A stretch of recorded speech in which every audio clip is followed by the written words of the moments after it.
ሰላም እንዴት ናችሁ? የደስ ወልድ ቤተሰቦች እኔ እግዚአብሔር ይመስገን ደህና ነኝ። በያላችሁበት ሰላማችሁ ይብዛ። ዛሬም እንደተለመደው በአንድ አስተማሪና ጠቃሚ ቪዲዮ ተመልሻለሁ። በዚህ ቪዲዮ ለእናንተ ልነግራችሁ የፈለኩት የአካል ብቃት እንቅስቃሴ ወይም ደግሞ ስፖርታዊ እንቅስቃሴ የሚያዘወትሩ ሰዎች ሊመገባቸው የሚገቡ ምግቦች እነማን ናቸው የሚለውን በደንብ አብረን እናያለን ማለት ነው። እንዲሁም ደግሞ መመገብ የሌለባቸው ምግቦችስ እነማን ናቸው የሚለውን አብሬ በዚህ ቪዲዮ ጨምሬ እነግራችኋለሁ ማለት ነው። ከዛ በፊት ግን ለቻናሉ አዲስ ሆናችሁ ሰብስክራይብ ያደረጋችሁ ቪዲዮን ጀምሩ። ነባሮች ሰዎችም የዩቲዩብ አልጎሪዝም ለብዙዎች እንዲያደርስና ብዙዎችን ስለሚያስተምር ላይክ እና ሼር በማድረግ ጀምሩ። አብራችሁን ቆዩ።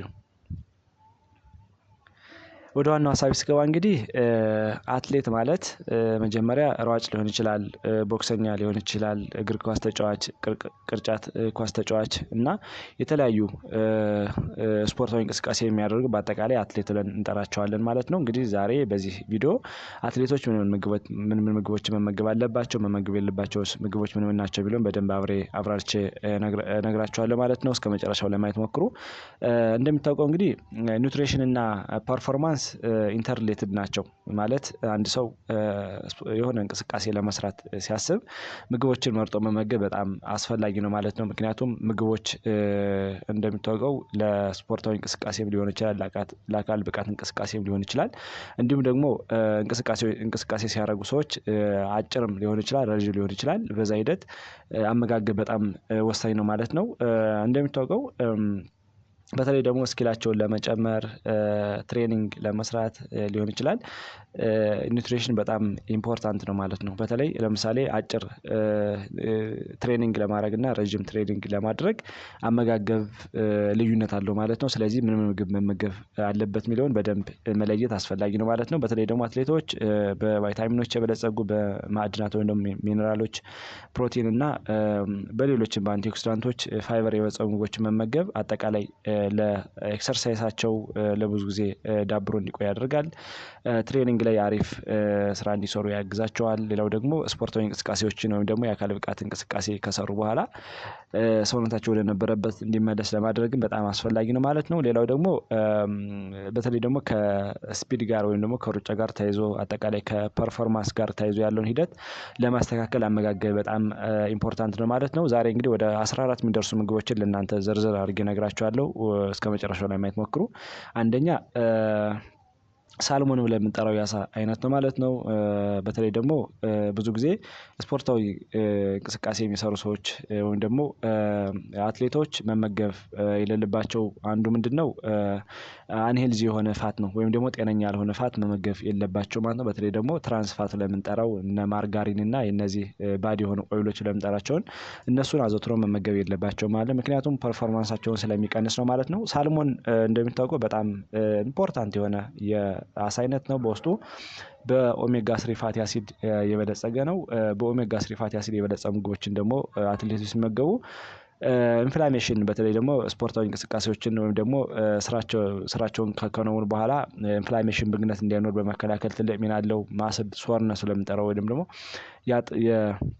የጡንቻዎች መሸማቀቅ፣ የጡንቻዎች መዛልና ድካምን በመቀነስም ትልቅ ሚና አለው ማለት ነው። ሌላው ኦሜጋ ስሪ ፋቲ አሲድ እንግዲህ ልብ ላይ ወይም ደግሞ ካርዲዮቫስኩላር ላይ በጣም ትልቅ ሚና አለው። በተለይ ደግሞ ደም ስሮችን በማጠንከር ደም ስሮችን ጤንነት በመጠበቅና አጠቃላይ የልባችን ጡንቻና የልባችን ደም ስሮችን በማዝናናት ትልቅ ሚና ስላለው ተመራጭ የሆነ ለአትሌቶች ነው ማለት ነው። እንዲሁም ደግሞ በተለይ ግፊት ጋር ተያይዞ የደም ግፊት ሬጉሌት እንዲሆን ሰውነታችን ላይ ደም ስሮች ላይ በተለይ ግፊት ሲከሰት እንግዲህ ብዙ ችግር ያስከትላልና ይህንም በማመጣጠን ትልቅ ሚና አለው ማለት ነው። ጥናቶች እንደሚያስረዱት በሳምንት 2 የሳልሞንን ወይም ደግሞ ይሄን የአሳ አይነት የሚመገቡ ስፖርተኞች አሁን እንዳልነው የጠቀስናቸውን ፐርፎርማንሶች ማስተካከል ይችላሉ ማለት ነው።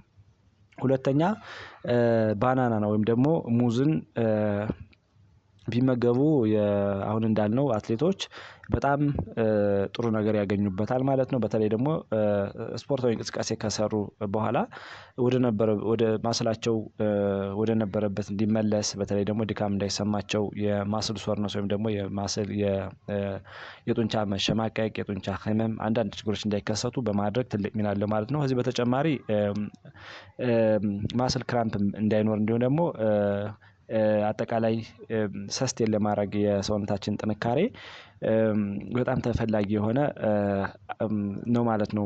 ፖታሲየም ከዚህ በተጨማሪ አጠቃላይ ሰውነታችን ውስጥ ያለውን የፈሳሽ መጠን ሬጉሌት በማድረግም በተለይ ደግሞ አትሌቶች ሲሰሩ ለብዙ ሰዓት ስፖርታዊ እንቅስቃሴ የሚሰሩ ከሆነ ፍሉዳቸውን ባላንስ በማድረግ ትልቅ ሚና አለው ማለት ነው። በኤክሰርሳይዝ ጊዜ ማለት ነው። አንዳንዴ ባናናን የማያገኙ ከሆነ ባናናን ሊተኩ የሚችሉ የአመጋገብ ዘዴዎችም አሉ። ለምሳሌ ብርቱካን ሊሆን ይችላል፣ እንደ እንጉዳይ፣ ድንች፣ ብሮኮሊ ወይም ደግሞ የጎመን አይነት እንደ ወተር ሜሎን ወይም ደግሞ ሀባብ ብለን የምንጠራውም ይሄን ሊተካ ይችላል ማለት ነው። ስለዚህ እነዚህን አዘውትረው ቢጠቀሙ ቅድም እንዳልነው ፐርፎርማንሳቸውን በመጨመር እንዲሁም ደግሞ የሀርትን አክቲቪቲ በማስተካከል ትልቅ ሚና ስላለው ስፖርታዊ እንቅስቃሴ የሚያዘወትሩ ሰዎች ይህን ባናና ቢመገቡ አሪፍ ነው ማለት ነው። በተለይ ደግሞ ከስፖርታዊ እንቅስቃሴ ከመስራታቸው በፊትም ከሰሩ በኋላ ቢመገቡት ተመራጭ ይሆናል ማለት ነው። ሶስተኛ አልሞንድ ነው። አልሞንድ በውስጡ እንደ ቫይታሚን ኤ፣ ቫይታሚን ቢ ኮምፕሌክሶች እንደ ማግኒዥየም፣ ማንጋኔዝ የመሳሰሉ እና ደግሞ ጠቃሚ የሆኑ ኦይሎችን፣ ፋቶችን ይዟል። ፕሮቲን አለው፣ ፋይበር አለው እና አጠቃላይ ለማስ ኢነርጂን ሰስቴን አድርጎ ለመቆየት ጠቃሚ ናቸው ማለት ነው እነዚህ እንዲሁም ደግሞ እንደ አጠቃላይ ሄልዚ የሆነ ቦዲ እንዲኖር በማድረግ አንድ ስፖርተኛ ትልቅ ሚና አለው ማለት ነው። ስለዚህ አልሞንድን በስፖርታዊ እንቅስቃሴ ከመስራቱ በፊት ሊሆን ይችላል ከሰራ በኋላ ይሄን ቢመገብ ጤነኛ የሆነ አሁን እንዳልነው ኢነርጂን ቦስት በማድረግ ትልቅ ሚና አለው ማለት ነው። ለምሳሌ ማግኒዥየም እንደ ማንጋኒዝ የመሳሰሉ ኢነርጂን ቦስት በማድረግ ትልቅ ሚና አላቸው ማለት ነው። እንዲሁም ቫይታሚን ቢ ኮምፕሌክሶችም አሁን እንዳልነው እንደ ፓይሮዶክሲን የመሳሰሉ ኢነርጂን ሜንቴን በማድረግ ትልቅ ሚና አላቸው ማለት ነው።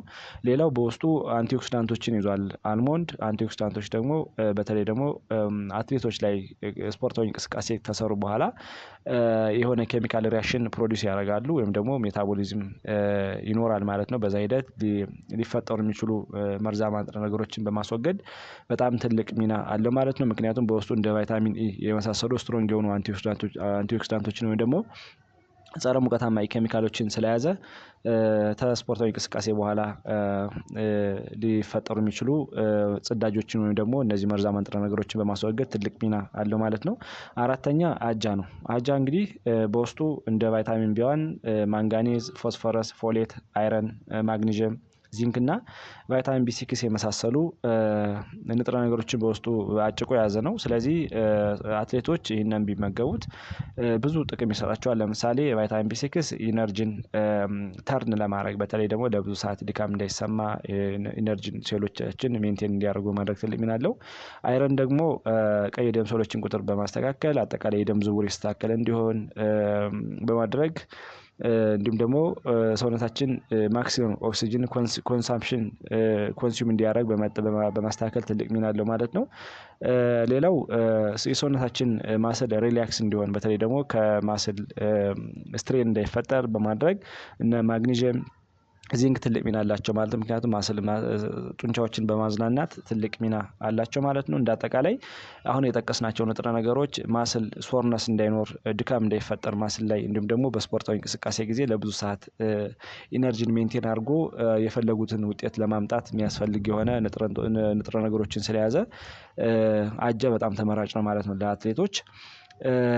አምስተኛ የዶሮ ስጋ ነው። የዶሮ ስጋ በውስጡ እንደሚታወቀው ከፍተኛውን ጠቃሚ የሆኑ ፕሮቲኖችን ይዟል እንዲሁም ደግሞ ዝቅተኛ የሆነ ሱገርን ይዟል ማለት ነው። ስለዚህ ብዙ ጊዜ ስፖርታዊ እንቅስቃሴ የሚሰሩ ሰዎች ወይም ደግሞ አትሌቶች አሁን እንዳልነው ይህን ቢመገቡት ከስፖርት ከመስራታቸው በፊት ሊሆን ይችላል ከሰሩ በኋላ ቢመገቡት ማስላቸውን ቢውልድ በማድረግ እና አጠቃላይ በተለይ ደግሞ የድካም እንዳይፈጠር ፕሮቲኖችን ስለያዘ ጠንካራ የሆኑ አሚኖ አሲዶችን ስለያዘ ድካም እንዳይፈጠር በማድረግም ትልቅ ሚና አለው ማለት ነው። እንዲሁም አሁን እንዳልነው የዶሮ ስጋ በጠቃሚ ፕሮቲኖች የበለጸገ ስለሆነ ማስላችን ቢውልድ በማድረግ በተለይ ደግሞ ከስፖርታዊ እንቅስቃሴ በኋላ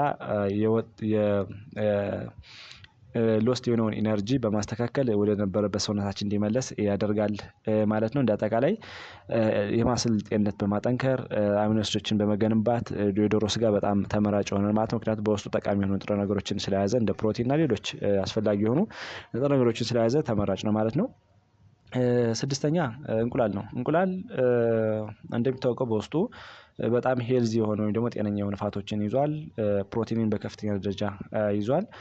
ካልሽየም እንዲሁም ደግሞ የቫይታሚን ቢ ኮምፕሌክስ አይነቶችን እንደ ቫይታሚን ቢ1፣ ቫይታሚን ቢ2፣ ቫይታሚን ቢ6 እና ቫይታሚን ቢ12 የመሳሰሉ ቫይታሚኖችን ይዟል ማለት ነው። እነዚህ አጠቃላይ አንድ አትሌት ወይም ደግሞ አንድ ስፖርት የሚሰራ ሰው ናቹራል ኢነርጂውን ሜንቴን አድርጎ ነው ፕሮቫይድ አድርጎ የሚፈለገውን ውጤት እንዲያመጣ ያግዙታል ማለት ነው። በተለይ ደግሞ ፐርፎርማንሱን ቦስት በማድረግ ወደር የሌለው የምግብ አይነት ማለት ነው እንቁላል ደግሞ በውስጡ በዚህ በተጨማሪ ኮሊን የሚባል በጣም ጠንካራ የሆነ ንጥረ ነገር ይዟል። ኮሊን ደግሞ አንድ ሰው ስፖርታዊ እንቅስቃሴ ከሰራ በኋላ ወይም ደግሞ የአካል ብቃት እንቅስቃሴ ከሰራ በኋላ አንድ አትሌት ድካም እንዳይሰማው በማድረግ በተለይ ደግሞ እንዲሁም በስፖርታዊ እንቅስቃሴ ጊዜም ድካም እንዳይፈጠር በማድረግ ለብዙ ጊዜ ኢነርጂውን ሜንቴን አድርጎ እንዲቆይ በማድረግ ትልቅ ሚና አለው ማለት ነው። በውስጡ ደግሞ ማግኒዥየምን ይዟል ማለት ነው። እንቁላል ማግኒዥየምም አሁን እንዳልነው በተለይ ስፖርታዊ እንቅስቃሴ ከሰራ በኋላ አንድ ሰው የማስላችን ዘና እንዲል በማድረግ ማስል ሪላክስ እንዲሆን ማስል ሶርነስ እንዳይኖር፣ ስትሬን እንዳይኖር፣ መዛል እንዳይኖር፣ ፋቲግ እንዳይኖር በመከላከል ትልቅ ሚና አለው ማለት ነው። ሌላው በውስጡ እንቁላል ዚንክን ይዟል። ዚንክም አሁን እንዳልነው በተለይ ደግሞ ስፖርታዊ እንቅስቃሴ ከተሰራ በኋላ እንቁላልን ቢመገብ አንድ ሰው ዚንክ ስላለው ሰውነቱ ወደ ነበረበት እንዲመለስና ሊን የተባለ ማስል ፕሮዲዩስ እንዲያደርግ በልክ እንዲያደርግ ያግዘዋል ማለት ነው። በተለይ አሁን እንዳልነው ንጹህ የሆነ ፍሌሽ የሆነ ማስል ቢውልድ እንድናደርግ ዚንክም አፕሪሼት ያደርጋል ማለት ነው። ሰባተኛ አረንጓዴ ቅጠላማ አትክልቶች ናቸው። ለምሳሌ እንደ አስፓራጀስ ሊሆን ይችላል፣ ኮል፣ ስፒናች፣ ብሮኮሊ የመሳሰሉ በብዙ ነገር የበለጸጉ አትክልቶችን መመገብም በጣም ተመራጭ ነው ማለት ነው። ምክንያቱም በውስጡ ቫይታሚን፣ ፕሮቲን፣ ፋይበር እና በአንቲኦክሲዳንቶች የበለጸጉ ናቸው።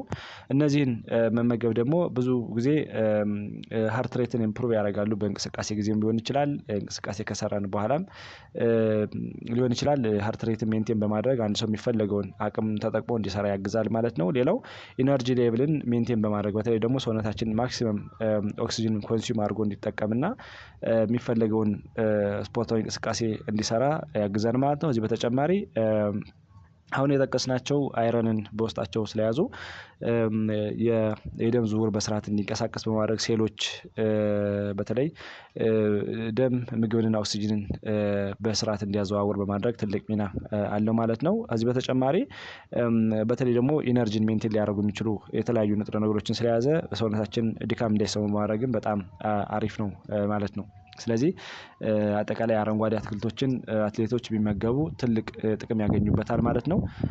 ስምንተኛ ቀይ ስር ነው። ቀይ ስር እንግዲህ ብዙ ጊዜ በጁስ መልክ አትሌቶች ሲመገቡት እንደ ኢፒካቲቺን የሚባል ንጥረ ነገር ይዟል በውስጡ። ኢፒካቲቺን እንደሚታወቀው ናይትረስ ኦክሳይድ የሚባለውን ፕሮዲውስ ያደርጋል ማለት ነው። ይህ ናይትረስ ኦክሳይድ እንግዲህ ብዙ ጥቅሞችን ይሰጣል ማለት ነው።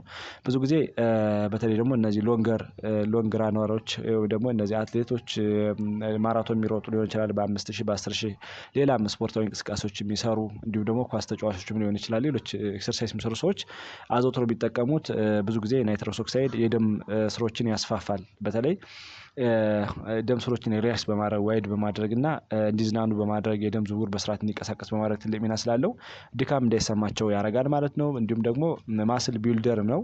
ሌላው ብለድ ቬዝሎችን ዳይሌት ያደርጋል በስርዓት ማለት ነው። ስለዚህ የሚፈለገውን ውጤት እንዲያመጣ አንድ ሰው ያግዛል ማለት ነው። እዚህ በተጨማሪ ብለድ ሰርኩሌሽንም ሜንቴን እንዲሆን በማድረግም በጣም አሪፍ ነው ማለት ነው። የደም ዝውውርን በመጨመር ሰውነታችን ተፈላጊውን ማክሲመም ኦክሲጅንን በአግባቡ እንዲጠቀም ያደርጋል ማለት ነው። ከዚህ በተጨማሪ ደም ስሮቻችን ጤነኛ እንዲሆኑ ያደርጋል ማለት በተለይ ደግሞ ፕለክ እንዳይፈጠር ብዙ ጊዜ ስፖርታዊ እንቅስቃሴ የሚሰሩ ሰዎች አንዳንድ ደም ስር ላይ አንዳንድ ችግር ሲኖር ልባቸው ላይ ጡንቻዎች ላይ ችግር ሲኖር ተዘልፈው ይወድቃሉና ይህንን በማስተካከልም ትልቅ ሚና አለው ማለት በተለይ ደግሞ ደም ስሮች ላይ ፕሌክ እንዳይፈጠር በማድረግ ስፖርታዊ እንቅስቃሴ ከሰሩ ሰዎች አትሌቶች ከሰሩ በኋላ እንግዲህ የሚመገቡት ይሄን በተለይ ፕሌክ እንዳይፈጠር በማድረግ የደም ስሮችን በማጽዳት በማስተካከልና አጠቃላይ የልብ ጡንቻዎች የልብ ደም ስሮች በማስተካከል ትልቅ ሚና አለው ማለት ነው። ዘጠነኛ ጥቁር ቸኮሌት ነው። ጥቁር ቸኮሌት አሁን እንዳልነው እንደ ቢትሩት ወይም ደግሞ እንደ ቀይ ስር በውስጡ ኤፒካቲችን የሚባል ንጥረ ነገር ይዟል ማለት ነው። ስለዚህ ተመሳሳይ የሆነ አክሽን አለው ማለት ነው። በተለይ ደግሞ ስፖርታዊ እንቅስቃሴ የሚሰሩ ሰዎች ወይም ደግሞ አትሌቶች ስራ በሚሰሩበት ጊዜ ወይም ደግሞ እንቅስቃሴ በሚያደርጉበት ጊዜ ኢነርጂን ቦስት በማድረግ ድካም እንዳይሰማቸው በተለይ ደግሞ ማስል ሶርነስ እንዳይኖር ሰዎች ማክሲመም ኤፈርታቸውን እንዲጠቀሙ በማድረግም ትልቅ ሚና አለው ማለት ነው። ምክንያቱም በውስጡ ናይትረስ ኦክሳይድን ይዟል ማለት ነው። ናይትረስ ኦክሳይድ ደግሞ ደም ስሮች ላይ ደም ስሮችን በመለጠጥና የደም ዝውውር ወደሚፈለገው ቦታ እንዲንቀሳቀስ በማድረግ ልብ በስርዓት ደም እንድትረጭ በማድረግ ትልቅ ሚና ስላለው በደንብ እንቅስቃሴያቸውን እንዲያዘወትሩ ያደርጋል። ኮንሰንትሬት እንዲያደርጉ ያደርጋል ማለት ነው። ስለዚህ በተመሳሳይ ሂደት ትልቅ ጥቅም ይሰጣል ማለት ነው። አስረኛ የዱባ ፍሬ ነው።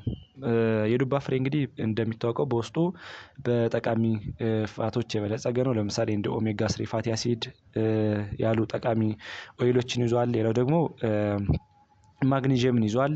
እነዚህ በተለይ ደግሞ የማስል ኢንዱራንስን በመጨመር እንዲሁም ደግሞ ፐርፎርማንስን በመጨመር ትልቅ ሚና አለው ማለት ነው። ማግኒዥየም ኦሜጋ 3 ፋቲ አሲድም የደም ስሮች በስርዓት ጤንነታቸውን እንዲጠብቁ በማድረግ በስፖርታዊ እንቅስቃሴ ጊዜ ስፖርታዊ እንቅስቃሴ በኋላ የተጎዳውን ቲሹ ሜንቴን በማድረግ ትልቅ ሚና አለው ማለት ነው።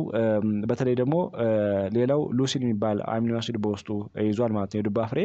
ይሄ ደግሞ ሰውነታችን ውስጥ ሁማን ግሮዝ ሆርሞን የሚባለውን ሜንቴን እንዲሆን በማድረግ ወይም ደግሞ ፕሮዲውስ እንዲሆን በማድረግ አጠቃላይ በስፖርታዊ እንቅስቃሴ ጊዜም ሊሆን ይችላል እንዲሁም ደግሞ ስፖርታዊ እንቅስቃሴ ከሰራን በኋላም ሊሆን ይችላል ለአትሌቶች ስትሮንግ እና ቤተር የሆነ ኳሊቲ እንዲኖራቸው ያደርጋል ማለት ነው። በተለይ ደግሞ ስፖርታዊ እንቅስቃሴ ከሰሩ በኋላ ወደ ነበሩበት ለመመለስ ይህንን ቢመገቡ በውስጡ አሁን እንዳልነው ሉሲን የሚባል አሚኖ አሲድ ስለያዘ ግሮዝ ሆርሞን ሁማን ግሮዝ ሆርሞን አክቲቬት እንዲሆንና ወደ ነበረበት ኢነርጂያቸው እንዲመለስ ያደርጋል ማለት ነው። 11ኛ ቀይ ስጋ ነው። በተለይ ቀይ ስጋ እንግዲህ በውስጡ አይረን ፕሮቲን ይዟል። ስለዚህ እነዚህን ስለያዘ አትሌቶች ስፖርት ከመስራታቸው በፊት ሊሆን ይችላል ከሰሩ በኋላም ሊሆን ይችላል ቢመገቡት አይረን እንግዲህ የደም ዝውውርን ሰርኩሌሽንን ያስተካክላል እንዲሁም ደግሞ ቀይ ደም ሴሎች ቁጥርን ሜንቴን ስለሚያደርግ አጠቃላይ ለሰርኩሌሽን ትልቅ ቫልዩ አለው ማለት ነው። እንዲሁም ሰውነታችን ውስጥ ኦክሲጅን ሴሎቻችን ኦክሲጅን በአግባቡ እንዲጠቀሙ በማድረግም ትልቅ ሚና አለው ማለት ነው። ፕሮቲን ደግሞ በተለይ አንድ ሰው እንግዲህ ስፖርታዊ እንቅስቃሴ ከሰራ በኋላ አትሌት ወይም ደግሞ ስፖርታዊ እንቅስቃሴ የሚያዘወትር ሰው ስፖርት ከሰራ በኋላ የግድ ሰውነቱን እንደገና ሪከቨር ማድረግ አለበት ማለት ነው። ፕሮቲን ካልተመገበ ወደ ነበረበት ራሱን ቢውልድ ማድረግ አይችልም ማለት ነው። ስለዚህ በተለይ ፕሮቲን ደግሞ ማስል ቢውልደር ነው። አፍተር ኤክሰርሳይዝ ሰዎች አሪፍ የሆነ ፕሮቲን ማግኘት አለባቸው ማለት ነው። እንግዲህ ከዚህ ውስጥ እንግዲህ አንዱ ሊን ቢፍ ለምንጠራው ወይም ደግሞ ቀይ ስጋ ነው እና ይሄን ቢመገቡ ትልቅ ለውጥ ያገኙበታል ማለት ነው። ሌላው በውስጡ ቫይታሚን ቢ12 ወይም ደግሞ ኮላሚን ይዟል ቀይ ስጋ ማለት ነው። ስለዚህ ደግሞ አጠቃላይ ከስፖርታዊ እንቅስቃሴ በኋላ ድካም እንዳይኖር ኢነርጂን ሜንቴን እንዲሆን በማድረግ እና ሰውነታችን ወደ ነበረበት ሴሎቻችን ወደ ነበረበት ኢነርጂን ሪከቨር በማድረግ ጤንነታቸው የተጠበቁ እንዲሆን ያደርጋል ማለት ነው። 12ኛ ስዊት ፖታቶ ለምንጠራው ወይም ደግሞ ይሄ ጣፋጭ የስኳር ድንች ለምንጠራውም አንዱ ተመራጭ ነው ማለት ነው ለስፖርታዊ እንቅስቃሴ። ምክንያቱም እንደምታውቀው ጣፋጭ ነገር ነው። ነገር ግን ሰውነታችን ውስጥ በከፍተኛ ደረጃ ግሉኮስ ደም ስር ላይ ወይም ደግሞ ደም ስሮች ላይ ከፍተኛ የሆነ ግሉኮስ እንዳይኖር ያደርጋል ማለት ነው። ምክንያቱም ቀስ እያለ ነው ፕሮዲውስ እየሆነ የሚሄደው እና በተለይ አሁን እንዳልነው ይሄ ስዊት ፖታቶ ሎው የሆነ ግላይሴሚክ ኢንዴክስ ነው ያለው። ከተመገብነው በኋላ ምግብ ይሄን ከተመገብነው በኋላ ደም ውስጥ ያለው የስኳር መጠን ቶሎ ራይዝ አያደርግም። ስለዚህ ቀስ እያለ በሂደት ስለሆነ በተለይ ደግሞ ሎንገር የሆነ ስፖርታዊ እንቅስቃሴ የሚሰሩ ሰዎች የሚመገቡት ቀስ እያለ ኢነርጂን ቦስት በማድረግ ድካም እንዳይሰማቸው ፐርፎርማንሳቸው እንዲጨምር በማድረግ እና ኢንዱራንሳቸው እንዲስተካከል በማድረግ ትልቅ ሚና አለው ማለት ነው። አሁን እንዳልኩት በተለይ ሎንግ የሆነ ኤክሰርሳይዝ የሚሰሩ ሰዎች ይህንን ቢመገቡት ቀስ እያለ ግላይሴሚክ ኢንዴክሱ በጣም ስለማይጨምር እና ቀስ እያለ በሂደት ኢነርጂን ቦስት ስለሚያደርግ ይህ ስዊት ፖታቶ ወይም ደግሞ ይህን ድንች ቢመገቡት ትልቅ ጥቅም ያገኙበታል ማለት ነው። ይሄ ስኳር ድንች ለምንጠራው በጣም ጠቃሚ ነው ማለት ነው። በውስጡም ደግሞ ማንጋኒዝ እንዲሁም ደግሞ አይረን የመሳሰሉ ጠቃሚ ንጥረ ነገሮችን ይዟል። ይሄ ደግሞ አሁን እንዳልነው ስፖርታዊ እንቅስቃሴ ከሰሩ በኋላ ሰዎች ማስል ሶርነስ እንዳይኖር፣ ፋቲግ እንዳይኖር፣ ድካም እንዳይኖር በማድረግ ታይርድነስ ካለም ወደ ነበረበት ሰው ሪከቨር እንዲያደርግ በማድረግ ትልቅ ሚና አለው ማለት ነው። 13ኛው አቮካዶ ነው። አቮካዶ በተለይ ደግሞ በውስጡ ጤነኛ የሆኑ ፋቶችን ይዟል። እንደ ኦሜጋ 3 ፋቲ አሲድ የመሳሰሉ ጤነኛ የሆኑ ፋቶችን ይዟል። እንዲሁም ሌሎችንም ንጥረ ነገሮች ስለያዘ አጠቃላይ ኦሜጋ 3 ፋቲ አሲድ ደግሞ እንደሚታወቀው ኢንፍላሜሽን በተለይ ደግሞ ቅድም እንዳልነው አንዳንዶች ስፖርታዊ እንቅስቃሴ ከሰሩ በኋላ በተለይ ደግሞ ጆይንት ላይ ወይም ደግሞ የመገጣጠሚያ ቦታ ላይ እብጠት እንዳይኖር፣ ብግነት እንዳይኖር ወይም ደግሞ ችግር እንዳይኖር ኢንፍላሜሽን በመቀነስ ትልቅ ሚና አለው። እንዲሁም ደግሞ ቅድም እንዳለው ማስል ስትሬን እንዳይኖር ማስል ላይ ጆይንት ላይ እና አንዳንድ ቦታዎች ላይ ህመም እንዳይኖር ያስተካክላል ማለት ነው። ሌላው ማስል ሶርነስ እንዳይኖር ከኤክሰርሳይዝ በኋላ እንግዲህ ማስል ሶርነስ ሊሆን ይችላል። አንዳንዴ እንደዚህ አይነት ችግር ካለ ይህን በማስተካከል ትልቅ ሚና አለው ማለት ነው። ሌላው በውስጡ ፖታሲየምን ይዟል በአቮካዶ። ፖታሲየም ደግሞ ኢነርጂ ሌቭልን ሜንቴን በማድረግ በተለይ ደግሞ ከስፖርታዊ እንቅስቃሴ በኋላ ድካም እንዳይኖር በማድረግ ሴሎቻችን የሚፈለገውን ኢነርጂ እንዲያገኙ በማድረግ ትልቅ ሚና አለው ማለት ነው። እንዲሁም ሰውነታችን ወደ ነበረበት ሪከቨር እንዲያደርግ ትልቅ ሚና አለው ማለት ነው። ስለዚህ አትሌቶች አሁን እንዳልነው ስፖርታዊ እንቅስቃሴ የሚያዘወትሩ ሰዎች አቮካዶን ቢመገቡም ትልቅ ሚና ይጫወትላቸዋል ማለት ነው። 14ኛውና የመጨረሻው ይሄ ፒነት ቢተር ለምንጠራው ወይም ደግሞ የፒነት የለውዝ ቅቤ ለምንጠራውን በጣም ለነሱ ተመራጭ ነው ማለት ነው። በተለይ በውስጡ ፋይበር ኢሴንሻል ፋቶችን ይዟል እንደ ጠቃሚ የሆኑ እንደ ኦሜጋ 3 ፋቲ አሲድ፣ ቫይታሚን ኢ እንደ ጠንካራ የሆኑ አንቲኦክሲዳንቶችን ስለያዘ በተለይ ሴሎቻችን ላይ ሊደርሰው ከሚችለው ውድመት በተለይ ደግሞ ስፖርታዊ እንቅስቃሴ ከሰሩ በኋላ ሰዎች እንደሚታወቀው በተለይ ትርፍራፊ ነገሮች ፕሮዲውስ ይደረጋሉ ወይም ደግሞ እነዚህ መርዛማ ንጥረ ነገሮች ሴሎቻችን ያመነጫሉና እሱን በማስወገድ እንደ ቫይታሚን አይነት ንጥረ ነገሮችን ስለያዘ የሴሎችን ዳሜጅ ይከላከላል ማለት ነው። እንዲሁም ደግሞ አሁን እንዳልነው ፍሪ ራዲካሎች ከሚያደርሱት ውድመት በተለይ ደግሞ አሁን እንዳልነው ከሜታቦሊዝም ሊሆን ይችላል ስፖርታዊ እንቅስቃሴ በኋላ የሆኑ መርዛማ ንጥረ ነገሮች ይመረታሉ እና እነሱን በማስወገድ ትልቅ ሚና አለው ማለት ነው። ከዚህ በተጨማሪ ስፖርታዊ እንቅስቃሴዎች ተሰሩም ሊሆን ይችላል ከመስራታቸው በፊት የሚመገቡ ትልቅ ለውጥ ያገኙበታል ማለት ነው። ሌላው የመጨረሻው ምንድነው? በተለይ ደግሞ አትሌቶች መመገብ የሌለባቸው ምግቦችስ ምን ምን ናቸው ቢለውን ስናይ ብዙ ጊዜ እነዚህ ምግቦች ፐርፎርማንሳቸውን ወይም ደግሞ ኢንዱራንሳቸውን ይቀንሳሉ ተብሎ ይታሰባል። አንደኛው አልኮል ነው። አልኮልን አትሌቶች ወይም ደግሞ ስፖርታዊ እንቅስቃሴ የሚሰሩ ሰዎች ይህንን የሚጠቀሙ ከሆነ ድካም በመፍጠር እንዲሁም ደግሞ የተለያዩ ሴሎቻቸውን አክቲቭ እንዳይሆኑ በማድረግ ለፐርፎርማንሳቸውን ይቀንሳል ተብሎ ይታሰባል። ስለዚህ አልኮል መጠጣት የለባቸውም። ከዚህ በተጨማሪ ትራንስ ፋት ብለን የምንጠራቸውም ደግሞ እነዚህ ጠቃሚ ያልሆኑ ፋቶች በተለይ በሃይድሮጂኔትድ የሆኑ የሃይድሮጂን መጠን ከፍ ያሉ ቅባቶች እንደ ማርጋሪን ሊሆን ይችላል ወይም ደግሞ እነዚህ ባድ የሆኑ ኦይሎችን መጠቀም የለባቸውም ማለት ነው። 3ኛ ስኳር ነው። ስኳር የበዛባቸው ምግቦች እንዲሁም ደግሞ ስኳርን መጠቀም ጨርሶ አያስፈልግም ማለት ነው። ምክንያቱም አሁን እንዳልነው ፐርፎርማንሳቸውን ይቀንሳል ተብሎ ይታሰባል። ሌላው ፕሮሰስ የሆኑ ፉዶች በተለይ ደግሞ በፋብሪካ የተቀናበሩ ሊሆን ይችላል እንዲሁም ደግሞ ማኑዋሊ በሰዎች የተሰሩም ሊሆን ይችላል። በከፍተኛ ደረጃ ከፍተኛ የሆነ ጨው ያላቸው፣ ከፍተኛ የሆነ ስኳር ያላቸው እንዲሁም ከፍተኛ የሆነ ጠቃሚ ያልሆነ ፋት ያላቸው ምግቦች እነዚህ የሚመገቡ ከሆነ ፐርፎርማንሳቸውን ይቀንሳል ተብሎ ይታሰባል። ከዚህ በተጨማሪ ከፍተኛ የጨው መጠንን መመገብ የለባቸው። በተለይ ደግሞ ከፍተኛ የሆነ የሶዲየም መጠንን መጠቀም የለባቸው ማለት ነው። ምክንያቱም ቅድም እንዳልነው ደም ስሮች ላይ ችግር ሊያመጣ ስለሚችል እና ፐርፎርማንሳቸውን ሊቀንስ ስለሚችል እነዚህን የመሳሰሉ ምግቦች ማስወገድ አለባቸው ማለት ነው። ዛሬ እንግዲህ ምን ምን ምግብ መመገብ አለባቸው፣ ምን ምግብስ መመገብ የለባቸውም አትሌቶች የሚለውን በደንብ ከብዙ በጥቂቱ የተወሰነ ለእናንተ ግንዛቤ